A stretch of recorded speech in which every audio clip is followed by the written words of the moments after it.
सुनहरा अंडा और मादा कबूतर। जंगल में एक पेड़ पर एक मादा कबूतर रहा करती थी। उसने अपने घोंसले में अंडे दिए थे।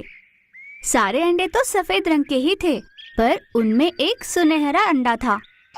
यह देख मादा कबूतर पहले तो हैरान हुई, पर फिर उसने सोचा कि सुनहरा अंडा भी तो उसी के पेट से निकला है, इसीलिए उसने बाकी अंडों के साथ उसका भी ध्यान रखना शुरू किया।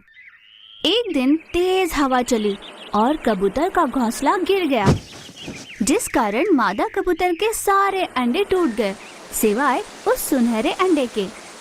घोंसला देखकर मादा कबूतर बहुत दुखी हुई। हे भगवान, मैंने कितनी मुश्किल से अपना घोंसला बनाया था, जिसमें मेरे अजन्मे बच्चे थे। सब कुछ खत्म हो गया। इस निर्दयी तूफानी हवा को क्या आज ही चलनी थी? आ भी गई तो क्या मेरे ही अंडों को नष्ट करने आई थी? हाँ। ऐसे आक्रोश में रोए जा रही थी। तभी उसकी नजर पड़ी उस सुनहरे अंडे पर। जिस अंडे को देखकर मैं घबरा गई थी, वही अंडा बच गया। कम से कम इसे तो संभाल कर रखूंगी। फिर मादा कबूतर उस सुनहरे अंडे के पास गई और उसे प्यार से सहलाकर उसका खूब ध्यान रखने लगी। समय बीता। उस अंडे से एक चिन्नु मिन्नु सा सुनहरा कबूतर निकला। मादा कबूतर ने उसे खूब लाड प्यार से पाला और बड़ा किया। उस नन्हे कबूतर का उड़ने का समय आ गया था, पर मादा कबूतर उसे कहीं जाने नहीं दिया करती थी। उसके लिए खाने का इंतजाम वह खुद ही किया करती थी। एक दिन मादा कबूतर की सेहत बिगड़ गई। उसे बुखार हुआ, उड़ने की भी ताकत नहीं थी उसमें। अपने अन्न का जुगाड़ करने नहीं जा पा रही थी और कोई चारा न होने पर उसने सुनहरे कबूतर को अपने पास बुलाया। बेटा, मेरी सेहत काफी खराब है। मुझ में उड़ने की भी ताकत नहीं। तुम्हारे लिए अन्न का इंतजाम नहीं कर सकती और तुम्हें भूखा भी नहीं रख सकती। अब तुम्हें खुद जाकर अपना अन्न लाना होगा, वरना तुम नहीं जी पाओगे। पर माँ, मैं आज तक कभी इस घोंसले से बाहर नहीं निकला। मुझे तो पता भी नहीं कि कैसे जाना है। मादा कबूतर कुछ न कह सकी। वह अपने बेटे को भूखा नहीं देख पा रही थी। जाने की स्थिति में न होते हुए भी मादा कबूतर के पास और कोई चारा नहीं था। वह बड़ी मुश्किल से बाहर गई और अपने बच्चे के लिए अन्न ले आई। अपनी माँ के क्षीण होती हालत में भी उसे बाहर जाना पड़ा। ये देख सुनहरे कबूतर को बहुत दुख हुआ।